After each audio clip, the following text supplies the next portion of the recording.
Hello, TheSuffolkRam from Rand Nerds. Welcome to my review of the first episode of Season 10 of New Doctor Who, entitled The Pilot. We're going to do a bit of a review. As I always said, start all of my reviews, there may be some minor spoilers ahead, so you don't have anything spoiled, turn off now. So The Pilot is an interesting one. It's designed to be almost like a refresher for people well, obviously it wasn't a refresher. It's meant to be like almost like fresh people who might not be a bit out of touch with the series, or people who want to sort of come into the series fresh. It's designed to be a little bit new for them, a little bit more easy to follow. So it's a very light episode in terms of it doesn't throw too much at you. And that works very much in its favour. Sometimes the simpler episodes work really well. We start off with the Doctor, who is a professor at university, and he is doing various lectures. And whilst there, he notices this person keeps turning up to his lectures, this girl called Bill. And he starts this episode of him putting her aside in his office, asking why she keeps doing it, and basically sort of agreeing to basically be her personal tutor to show her, the teacher, about sort of everything he knows. Almost taking her under the wing in a weird way. And from there on, we find that we sort of seeing how she starts experiencing and enjoying her life, and she meets up with somebody, and she shows this strange puddle, and she knows looking into the puddle has strange things when you look into it. So it's a bit of a weird thing that's going on. So how will she deal with it? So the episode itself could be broken down. A lot of it is establishing the characters of the Doctor and Bill and so forth, and the background between the two. It's actually very cleverly done. It really does quite well at establishing who the Doctor is. Rosa starts establishing some of the myth, or I'm guessing it's going to be the myth arc for the season early on, or might be sort of a red herring. It could be either way, to be fair. So that's all quite early on. Then about sort of a further way through, halfway through, you get to all the meat of the episode where this strange alien creature that's been left behind on Earth decides to start stalking her, and we explore the reasons why. It's quite interesting. I found the episode actually very enjoyable. As I said before, it's nice and simple. Being simple really has helped it. It makes it feel a lot more neat, confined and stuff, and this is the way to do it in a way. If you want, you can have a myth arc in a story, but you can build up gradually, and that's a far more better way of doing it. It does feel her character does feel a bit forced, a little bit. Some of the dialogue feels a bit forced. She says right at the very start, like, totally awesome, which I don't think anyone has actually said since like the 1980s. So at least not in an honest sense. So it does feel a little bit odd in that respect. But I have to say, I really enjoyed the episode. I liked how it ended. It ended really succinctly, really well. In a nice sort of change of pace way. It wasn't like a big monster to defeat. It ended really sort of, I think, cleverly. And that's something that I like about Moffat, about when Moffat sort of gets involved in the writing and stuff. It makes sense. I really did enjoy that. So overall, I have to say, I just really enjoyed the episode. So really good episode. Now, prior to Doctor Who starting, I had a lot of concerns about Bill's. I remember seeing the little trailer. We see a little trailer where she meets the Daleks. That was released about, what, a year or so ago?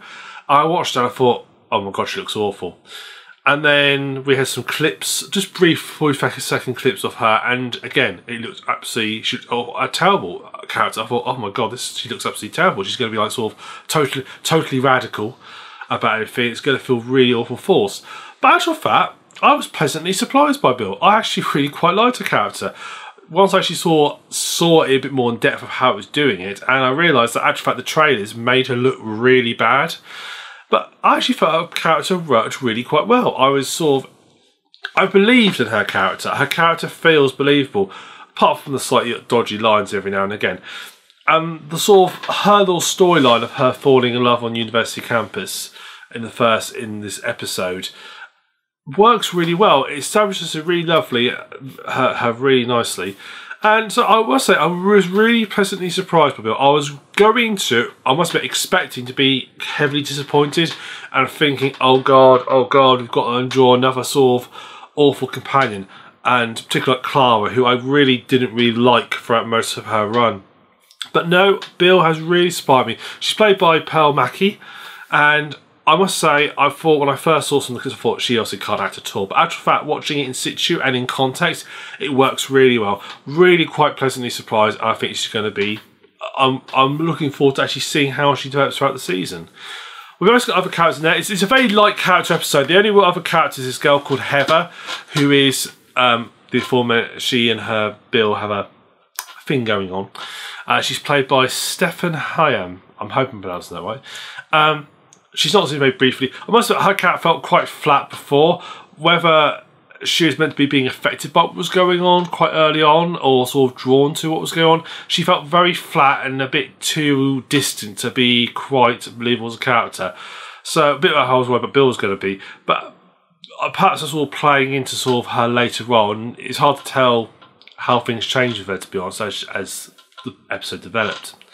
And Matt Lucas obviously back, playing Nardu. Or Nardar, I should say. And I like Matt Lucas' character. It isn't quite to the top. It's quite nice to have a little bit of comic relief. He works really well. Obviously Matt Lucas tends to play as Matt Lucas in everything he does. And they all tend to be very samey characters, but he does the very sort of nice but dim character very well. And Nardu's obviously meant to be like that, but with a sort of a sensible streak behind it. So really, I enjoyed the sort of chemistry between all three of them, and I'm looking forward to this little grouping carry on throughout the rest of the season. Production wise, I thought the episode, there had some very excellent effects in it. The water effects in it, that are in there, are really well done. I love I couldn't actually tell, was it CGI or was it physical effects? I think it's mostly physical effects with a little bit of CGI touching onto it, but it was really well done. And it worked. It's very simple but very effective. There were a few bloopers in it. Some more complicated stuff did look a bit forced, but overall thought very well. And it was nice to see a bit of a different sort of scenery. It was almost like Doctor Who meets Inspector Morse in a weird way, or probably more Lewis in a weird way. But yeah, I have to say I really enjoyed it. I thought it was really well. The episode was very well paced. I thought the script felt very tight. It didn't feel rushed at any point. It felt very logical conclusion. I liked the way it moved forwards. So yeah, a very well produced episode. And we also got some myth stuff coming from the myth arc as well. So like, what's in the vault? The vault we see at the very early on in this episode, and that's obviously, I don't know if that might be a bit of a red herring. Perhaps it's not actually going to be the full myth part of the episode, or going to be a minor part of it. But it's going to be interesting to see what goes on with that. And it's nice to sort of see Moffat leaving the sort of bare bones of a long myth arc throughout the season quite early on, which he does. When he does it sensibly, he does quite well. Which when it gets a bit too complicated, things tend to go a little bit wrong. But overall, I think it's been quite sensible. So I have to say, I really enjoyed this first episode of the pilot. I was really quite pleased. I was very dubious when I first saw it. I thought, what's this going to be like? And I was really concerned coming into it. But I have to say, I really enjoyed this first episode. And if this sort of carries on, similar thing, I think it's good omens for the rest of the season. Hopefully this year in hiatus has helped make sure they get a decent, tight-written episode and season ahead. Next week we look like we're going to go to a colony that was one of the early Earth colonies, and there's some robots there and all sorts of shenanigans take place. So it looks like it's going to be an interesting one as well. It does feel like in some ways I've gone back to watching Who back in sort of early 2005, 2006, when it's all still quite fresh and new, and it's like reintroduced into the world again. So yeah, I'm really looking for how the season is going. So thank you very much for watching. I've been the TheSuffolkRam from Round Nerds. If you've enjoyed this review, please subscribe to our channel, obviously which you're watching now. We also have a website, roundnerds.com, and obviously other media as well, which will be detailed in after this end of this episode. So thank you very much for watching. I've been TheSuffolkRam. I look forward to seeing you for the review of the next episode. See you later.